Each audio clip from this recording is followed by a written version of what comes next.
Thank you for listening to WUSM. It's time for Southern Miss Today. Southern Miss Today is WUSM's news and public affairs program. Southern Miss Today can be heard Monday through Thursday at noon on WUSM. Southern Miss Today is exclusively sponsored by AAA Ambulance in Hattiesburg. And now, to start the show, the news. Thank you for listening to Southern Miss Today. I'm Courtney Engel with your news. In local news, the Homes of Hope Foundation of Hattiesburg recently announced the future visit of a national celebrity.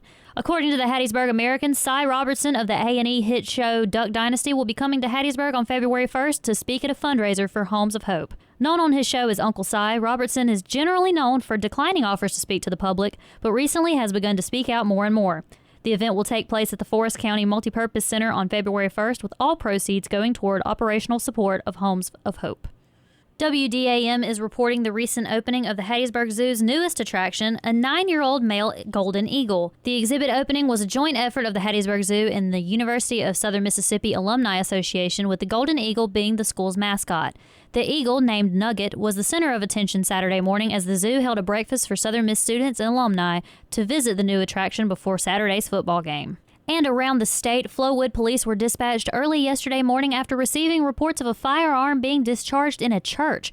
WLBT tells us that Joseph Edgar Ray was charged with disarming a firearm in the city after the gun went off in his right front pocket as he was sitting down in a church service at Pine Lake Church. Ray was taken into custody at the Flowood Police Department, where he was later processed and released. WAPT is announcing that a Mississippi State University student has been named a Rhodes Scholar. Vicksburg native Donald Brown, a Mississippi State senior, was selected from 857 applicants and will be provided all expenses for 2 to 3 years of study at the prestigious Oxford University in England. Brown, a philosophy and English major, is one of 32 U.S. men and women to be awarded the scholarship. Brown founded a literary magazine at Mississippi State and hopes to seek a doctorate studying African American literature. And as we take a look across the Southeast, the Associated Press is reporting the death of country music singer Wayne Mills. Mills was fatally shot in an altercation in a Nashville bar when he got in an argument with the owner over smoking a cigarette in a non-smoking area. The owner of the bar told police that he fired the weapon in an act of self-defense around 5 a.m. Saturday morning after the bar had closed. Mills died later that day at Vanderbilt University Medical Center. No arrests have been made, as police are currently investigating the owner's claim of self-defense. The college football game known as the GoDaddy Bowl recently showed its support for local schools in the form of an art competition, according to the Mobile Press Register.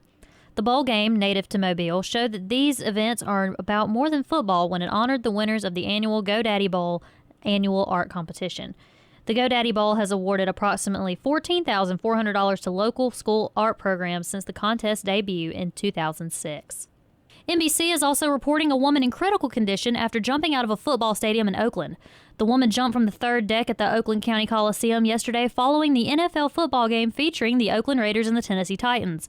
The woman and a man who tried to catch her were both severely injured after people on the second deck concourse level attempted to persuade her not to jump, showing that this was an apparent suicide attempt. For news around the globe, after intense negotiations that took place over several days, Secretary of State John Kerry and leaders from 5 other world powers reached a nuclear deal with Iran early yesterday. According to NBC World News, the deal represents a historic breakthrough in the world's decade-long nuclear standoff with Iran and in the 35-year diplomatic freeze between Iran and the United States. Iran and 6 of the world's powers, the United States, France, Britain, Germany, China, and Russia, agreed on a first-step deal that is meant to limit advancements in Iran's nuclear program in exchange for easing some of the economic sanctions that have deeply hurt Iran's economy. CBS World News tells us that London police have arrested a man and woman as part of an investigation of slavery and domestic servitude. 3 women were rescued last month from a London house in which police say they lived as slaves with their captors for 30 years. The suspects were of Indian and Tanzanian origin that came to the United Kingdom in the 1960s. The victims included a 69-year-old Malaysian woman, a 57-year-old Irish woman, and a 30-year-old British woman believed to have been born into this captivity.